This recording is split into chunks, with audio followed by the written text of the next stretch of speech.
Hello friends, welcome to Sunaina's Kitchen and Vlogs. ఈరోజు మన కిచెన్లో నేను వేడి శుతి మెత్తని భక్షాలు చేసి చూపించబోతున్నానండి. చాలా మెత్తగా నోట్లో వేసుకుంటేనే కరిగిపోయేలాగా ఉంటాయి. ఇది నేతిలో డిప్ చేసుకొని తిన్నామంటే ఆ మజానే వేరుగా ఉంటుంది. ఇప్పుడు ప్రాసెస్లోకి వెళదామండి. ఒక బౌల్లో 1 గ్లాస్ శనగపప్పుని 2-3 సార్లు వాష్ చేసుకొని మంచినీళ్ళు పోసి ఒక 2 గంటలు నానబెట్టుకుందాము. నానబెట్టుకున్న పప్పు మొత్తం కుక్కర్లో వేసుకొని మీడియం ఫ్లేమ్లో ఒక 4 నుంచి 5 విజిల్స్ రానిద్దాము. మెత్తగా ఉడకాలి పప్పు. మెత్తగా ఉడికిన పప్పును మనం కుక్కర్ ప్రెషర్ అంతా పోయాక లిడ్ ఓపెన్ చేసుకొని నీళ్ళన్నీ డ్రైన్ చేసి ఒకసారి మెత్తగా గ్రైండ్ చేసుకోవాలి. గ్రైండ్ చేసుకున్న పప్పుని ప్యాన్లో వేసుకొని 1 కప్పు పప్పు తీసుకున్నట్లయితే 1 కప్పు బెల్లం పొడి వేసుకోవాలి. ఇంకా తీపి ఇష్టపడే వాళ్ళైతే ఇంకాస్త బెల్లం యాడ్ చేసుకోవచ్చు. 1 గ్లాస్ పప్పుకి 1.5 బెల్లం వరకు వేసుకోవచ్చు. కాసేపు ఉడికించిన తర్వాత ఈ విధంగా దగ్గరకు వస్తుంది. ఇప్పుడు సోంపు కాస్త వేసుకుందాము. 1 పావు స్పూన్ వరకు. 1 టేబుల్ స్పూన్ నెయ్యిని వేసుకొని ఒకసారి మిక్స్ చేసుకోవాలండి. సోంపు ఫ్లేవర్ ఇష్టం లేని వారు యాలక పొడి కూడా వేసుకోవచ్చు, కానీ సోంపుతో చాలా బాగుంటుంది.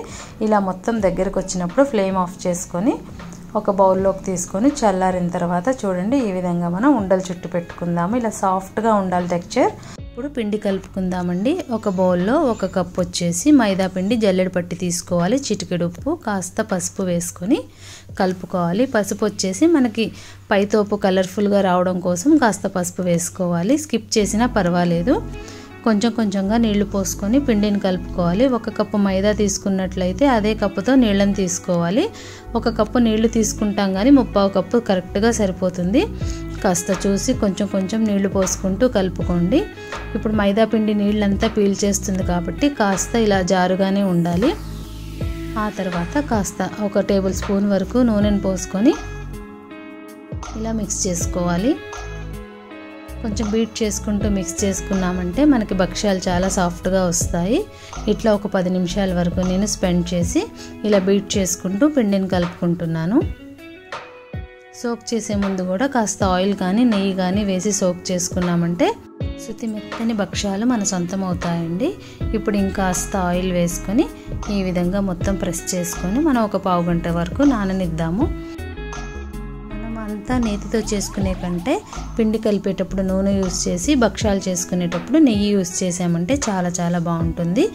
మొత్తం నెయ్యి యూస్ చేస్తే మనకి వెగుటుగా ఉంటుంది. ఇప్పుడు పావు గంట సేపు నానిన తర్వాత పిండిని చూడండి ఈ విధంగా టెక్స్చర్ ఉండాలి. గట్టిగా పిండి అస్సలు ఉండకూడదు, భక్షాలు చాలా గట్టిగా వస్తాయి. ఈ విధంగా ఒక ఆయిల్ కవర్ తీసుకొని కట్ చేసుకొని కొంచెం పిండిని ప్రెస్ చేసుకుందాం ఇలా రొట్టెలాగా. దాని మధ్యలో తోపు పెట్టుకొని చేతికి ఆయిల్ రాసుకుంటూ మనం ఈ విధంగా తట్టుకోవాలి. ఆయిల్ మాత్రం కంజూస్ చేయొద్దండి. చేతికి ఎంత ఆయిల్ రాసుకుంటే అంత బాగా మనం తట్టుకోవచ్చు.